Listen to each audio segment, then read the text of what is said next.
home, our Earth. We all live on it together, and somehow we're all destroying it. The ocean takes up 71% of our Earth, and whether you realize it or not, it affects us in some sort of way. Whether we are having a beach day, down by Lake Shore, or even just at home, the ocean plays a big role in our day-to-day lives, and in knowing that, the big question is, why are we destroying it? Soon, rather than oceans, we will have plastic pools.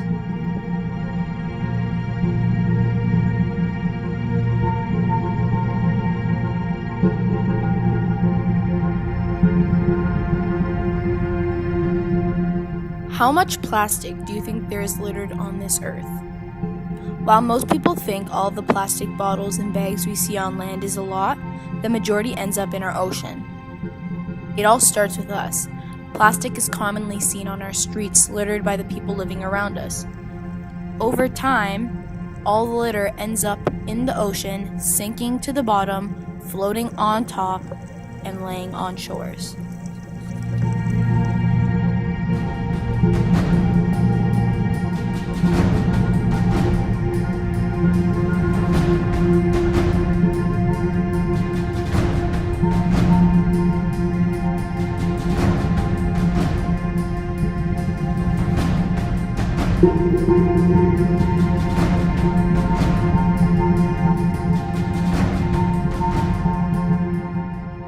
The Great Pacific Garbage Patch is the largest accumulation of ocean plastic in the world and is located between Hawaii and California. The Great Pacific Garbage Patch, also described as the Pacific Trash Vortex, is a gyre of marine debris particles in the central North Pacific Ocean, discovered between 1985 and 1988. At the time of sampling, there were 1.8 trillion pieces of garbage in the patch that weigh an estimated of 80,000 tons.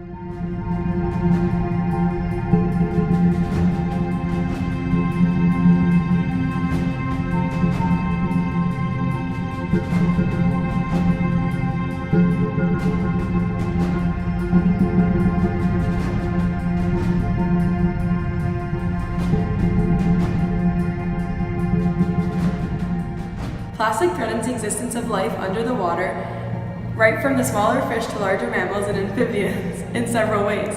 Reports say that around 1 million seabirds and 100,000 marine mammals are killed every day due to plastic ingestion. Unfortunately, several marine species are on the verge of extinction because of such type of ocean pollution. Consumption of plastic by marine creatures causes severe digestive problems which go mainly untreated. Reports suggest that the consumption of plastic by all types of fish amounts to several of tons every year. In addition to causing intestinal injury and death to these fish, this also spread the risk across the food chain to bigger fish and marine animals.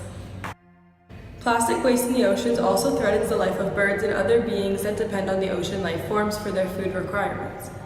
Most of the times these beings suffer because of ingestion of plastic or because of suffocation, especially birds, by merely being tricked by the brighter colors of plastic junk. These birds also often get caught in the debris and end up dying due to suffocation. According to several kinds of research, 44% of all seabird species and even sea turtles have been documented to have plastic debris in or even around their bodies. Once in the ocean, plastic litter affects the safety of sea transport, fisheries, tourism, and recreation. When broken up into tiny pieces, plastic attracts toxic chemicals released over decades from industry and agriculture, the concentration of which increases as they move up the food chain. Exposure to these chemicals have been suggested to contribute to some cancers and infertility, as well as immune, metabolic, conjugative, and behavioral disorders. The entry of plastic pieces into our food chain is of concern to human health. The sad part about this all is that it was preventable. And not even that, to this day, our plastic bottles and bags and plates that we get every day from restaurants and packages are still ending up in our ocean. What's going to happen to our future? An empty ocean? Later generations will not know marine life.